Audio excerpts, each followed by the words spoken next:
And welcome to the new video. So in the last lecture I have discussed about the insulation resistance of single core cable, and this video I'll be discussing about the capacitance of a single core cable. So a single core cable can be considered to be equivalent to two long coaxial cylinders. Okay, അല്ലേ? ഇപ്പോൾ നമുക്കൊരു single core ആയിട്ടുള്ള കേബിളിനെ വേണമെങ്കിൽ നമുക്ക് രണ്ട് coaxial കേബിൾസിൻ്റെ ഒരു combination ആയിട്ട് കണക്കാക്കി കൂടെ. കണ്ടക്ടർ എന്ന് പറയുന്നത് ഏറ്റവും ഉള്ളിലുള്ളത് നമുക്കറിയാം. ഏറ്റവും ഉള്ളിലെ conductor of the cable is the inner cylinder. ഈ കണ്ടക്ടർ ആണ് ഇവിടുത്തെ നമ്മൾ ഏറ്റവും ഉള്ളിലത്തെ സിലിണ്ടർ എന്ന രീതിയിൽ വിചാരിക്കുന്നു. സിലിണ്ടർ ആൻഡ് ഔട്ടർ സിലിണ്ടർ എന്ന് പറഞ്ഞു കഴിഞ്ഞാൽ ഇതിൻ്റെ മുകളിലുള്ള ആ ഷീത്തിനെയാണ് നമ്മൾ എന്ത് ഔട്ടർ സിലിണ്ടർ എന്ന് പറയുന്നത്. Outer cylinder is represented by the lead sheath which is at earth potential. Ground ചെയ്തിട്ടുണ്ട് എർത്ത് പൊട്ടൻഷ്യൽ. അപ്പോൾ ഉള്ളിലൊരു എന്താ പറയുക തിക്ക് സോളിഡ് സിലിണ്ടറും പിന്നെ ഇത് വേണമെങ്കിൽ ഒരു ഹോളോ സിലിണ്ടർ എന്നുള്ള രീതിയിൽ പറയാം. നടുവിൽ എന്താണ് നമ്മളുടെ ഈ കണ്ടക്ടർ ഉള്ളിലത്തെ സിലിണ്ടറാണ് വരുന്നത്. അപ്പോൾ രണ്ട് സിലിണ്ടറുകളാണ്, പുറമേ ഉള്ള തിക്കായിട്ടുള്ള ഗ്രൗണ്ട് ചെയ്തിട്ടുള്ള ഷീറ്റ് സിലിണ്ടറും ഉള്ളിലുള്ള നമ്മുടെ conductor സിലിണ്ടറും. Now consider a single core cable with conductor diameter D. Okay, conductor diameter D ആണ്, സ്മോൾ ലെറ്റർ D. അതാണ് ഈ ഒരു പോർഷൻ D/2 എന്നുള്ള കാണിച്ചിട്ടുള്ള റേഡിയസ് കണ്ടക്ടറിൻ്റെ. And sheet diameter capital D. ഷീറ്റിൻ്റെ ഡയമീറ്റർ ക്യാപിറ്റൽ ഡി ആണ്, അതുകൊണ്ട് റേഡിയസ് D/2 ആണ്, ക്യാപിറ്റൽ D/2 ആണ്. Let the charge per metre axial length of the cable be Q coulombs. Q coulombs ആണ് charge per metre axial length. Charge per metre axial length. And epsilon is the permittivity of the insulation material between the core and sheath.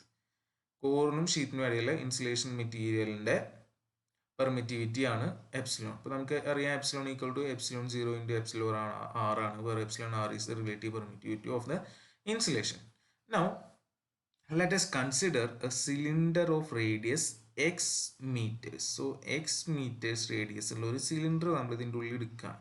And an axial length of 1 meter.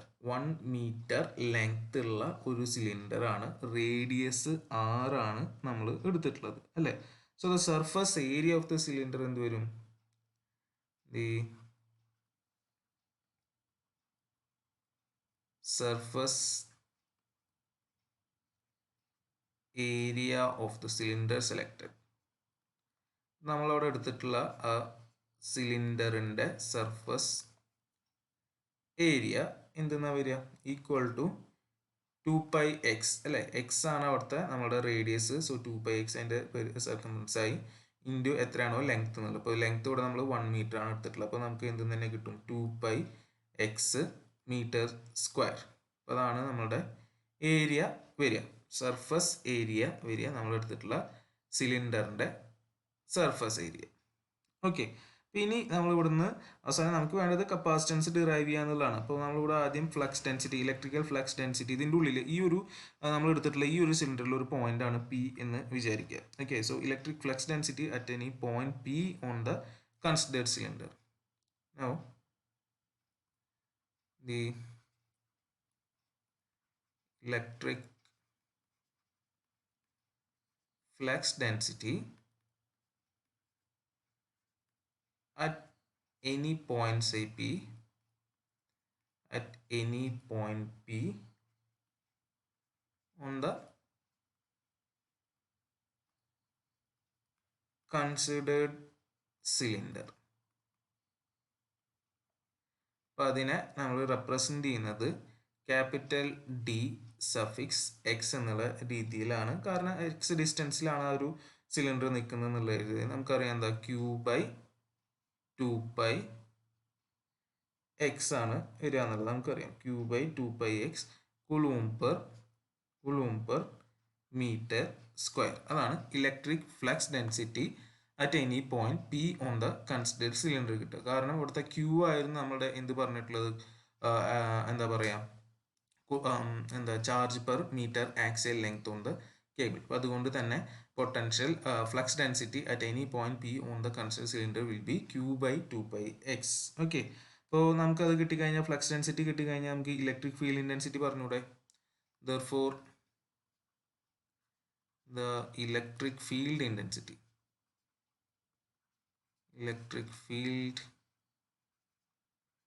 intensity നമ്മൾ represent ചെയ്യുക at point P ആണ് കേട്ടോ.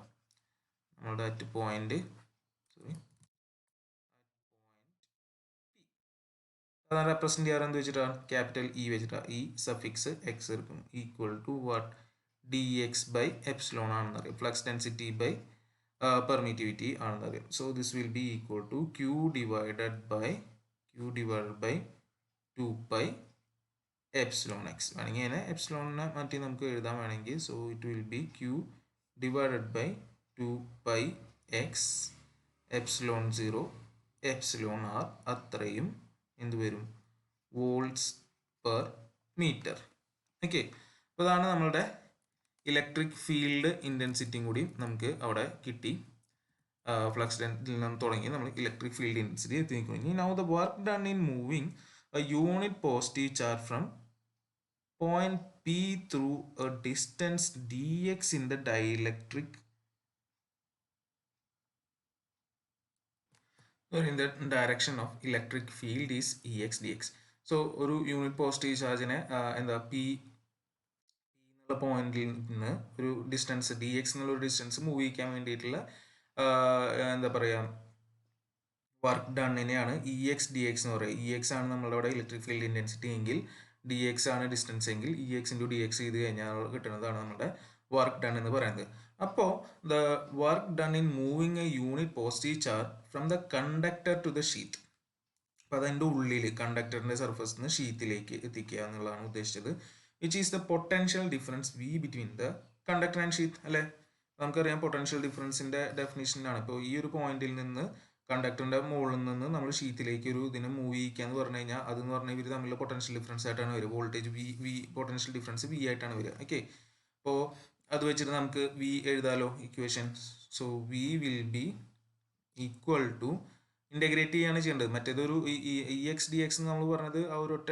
P എന്നുള്ള ഒരു പോയിന്റിനെ just ഒരു small distance D X move ചെയ്യിക്കാമെങ്കിൽ നമുക്ക് മൊത്തം ഇതറിയാമെങ്കിൽ ജസ്റ്റ് ഇൻ്റഗ്രേറ്റ് ചെയ്താൽ മതി അപ്പോൾ ഇൻ്റഗ്രേറ്റ് ചെയ്യുക കണ്ടക്ടറിൻ്റെ സർഫസ് തൊട്ട് ഷീറ്റിൻ്റെ സർഫസ് വരും അപ്പോൾ രണ്ടിൻ്റെയും റേഡിയസുകൾ വരും സോ രണ്ടിൻ്റെയും ഡി ബൈ ടുകൾ വരും സോ സർഫസ് കണ്ടക്ടറിൻ്റെ ഡി ബൈ ടു ടു ഷീറ്റിൻ്റെ ക്യാപിറ്റൽ ഡി ബൈ ടു വരും എന്തിനെ ഇൻ്റഗ്രേറ്റ് ചെയ്യുക ഇ എക്സ് ഡി എക്സിനെ ഇൻ്റഗ്രേറ്റ് ചെയ്യുക okay E X D X so this will be equal to what integral substitute ചെയ്യുക D by two two D by two എന്തായിരുന്നു Q divided by 2 pi x epsilon 0 epsilon r dx. So this can be നമ്മൾ simplify ചെയ്ത് integrate ചെയ്ത് simplify ചെയ്ത് പ്രത്യേകിച്ച് ഒന്നുമില്ല നേരത്തെ പോലെ തന്നെ ഡി എക്സ് ബൈ എക്സ് തന്നെയാണ് വരിക എൽ എൻ എക്സ് ആണ് വരിക ഡി ബൈ ടു അപ്പുറം താഴത്തെ ഡി ബൈ ടു വരും അപ്പോൾ L N D by two by D by two വരും 2 ക്യാൻസൽ ആവും ലാസ്റ്റ് നമുക്ക് ഉണ്ടാവുക എന്തായിരിക്കും Q divided by 2 pi epsilon 0 epsilon r ln capital D divided by small d അതാണ് നമ്മളുടെ പൊട്ടൻഷ്യൽ ഡിഫറൻസ് വിക്കുള്ള ഇക്വേഷൻ വരിക therefore the capacitance of the cable അപ്പോൾ അതിൻ്റെ ഇടയിലെ കപ്പാസിറ്റൻസ് എന്ന് പറയുന്നത് capacitance of the cable will be what C equal to നമുക്കറിയാം charge by voltage and Q by V. This will be equal to Q divided by potential difference V എന്ന് പറഞ്ഞപ്പോൾ നമുക്ക് കിട്ടിയിട്ടുള്ളത് what is that Q divided by 2 pi epsilon 0 epsilon r ln d by d അത്രയും farad per meter വരും and this can be Q cancel ആയി പോവും നമുക്ക് അവിടെ വരിക 2 pi epsilon 0 epsilon r divided by ln d by d farad per meter okay പിന്നെ ഇതിൽ വേണമെങ്കിൽ നമുക്ക് അറിയാവുന്ന കാര്യങ്ങളുടെ വാല്യൂ സബ്സ്റ്റിറ്റ്യൂട്ട് ചെയ്യാവുന്നതാണ് സോ സബ്സ്റ്റിറ്റ്യൂട്ട് ചെയ്യുകയാണെങ്കിൽ I will be getting it as 2 pi into epsilon സീറോൻ്റെ വാല്യൂ അറിയാം 8.854 into 10 raised to minus 12 into epsilon r divided by ln d by d ഇത്രയും farad per meter എന്ന് വരും and it will come equal to epsilon r divided by, simplify ചെയ്ത് എഴുതണമെങ്കിൽ മറ്റു ചില എഴുതിയാലും മതി. ഇത് ചെയ്ത് കഴിഞ്ഞാൽ നമുക്ക് കിട്ടുക 41.4 ln വേണമെങ്കിൽ നാച്ചുറൽ ലോഗരിതത്തിലേക്ക് മാറ്റുക എന്ന് വിചാരിക്കുക. നമ്മൾ നാച്ചുറൽ ലോഗരിതത്തിലേക്കും കൂടി വേണമെങ്കിൽ നമുക്ക് അതിനെ കൊണ്ടുവരാവുന്നതാണ്. നമുക്ക് ലാസ്റ്റ് കിട്ടിയിട്ടുണ്ടായിരുന്നത് എന്തായിരുന്നു? ഇങ്ങനെയായിരുന്നു നമുക്ക് കിട്ടിയിട്ടുണ്ടായിരുന്നത്. ഓക്കെ, ഇതിനെ നാച്ചുറൽ ലോഗരിതത്തിലേക്ക് വേണമെങ്കിൽ എത്തിക്കാം. അപ്പോൾ അതിന് വേണ്ടിയിട്ട് നമുക്കവിടെ ചെറിയ ചേഞ്ചസ് വരുത്തിയാൽ മതി, ഇല്ലെങ്കിൽ അത് തന്നെ ഉപയോഗിക്കാം. അപ്പോൾ എന്തായാലും ഫൈനലി നാച്ചുറൽ ലോഗരിതത്തിലേക്ക് എത്തിച്ചു കഴിഞ്ഞാൽ വരുന്ന ഫൈനൽ എക്സ്പ്രഷൻ എന്താണെന്നുള്ളത് അവിടെ എഴുതാം. ഓക്കെ, അപ്പോൾ അതാക്കി കഴിഞ്ഞാൽ ആ സ്റ്റെപ്പ് ഞാൻ ഇവിടെ എഴുതുന്നില്ല. 41.4 എന്ന് പറഞ്ഞിട്ടൊരു ഫാക്ട് വരും. അപ്പോൾ 10ന്റെ ബേസിലേക്ക് ln മാറ്റിയിട്ട് ലോഗ് എന്നുള്ള രീതിയിലേക്ക് നമ്മളാക്കി to the base 10 d/d into ഒരു 10⁻⁻9 വരും. അത്രയും ഫാരഡ് പെർ മീറ്റർ ആണ് കപ്പാസിറ്റൻസ് വരിക. അപ്പം അതുകൊണ്ട് തന്നെ L മീറ്റേഴ്സ് ആണ് ലെങ്ത് എങ്കിൽ എന്തുകൊണ്ട് മൾട്ടിപ്ലൈ ചെയ്താൽ മതി? L കൊണ്ട് മൾട്ടിപ്ലൈ ചെയ്ത് കഴിഞ്ഞാൽ നമുക്ക് ടോട്ടൽ കപ്പാസിറ്റൻസ് കിട്ടും. So if the cable has a length of say L meters,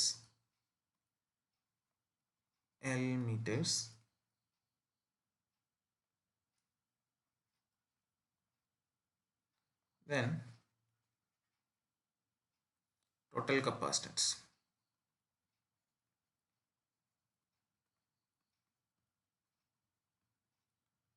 of the cable will be equal to what? Epsilon r L divided by 41.4 log to the base 10 d/d into 10⁻⁻9 farad. ഇതാണ് finally കപ്പാസിറ്റൻസിൻ്റെ equation വരുന്നത്.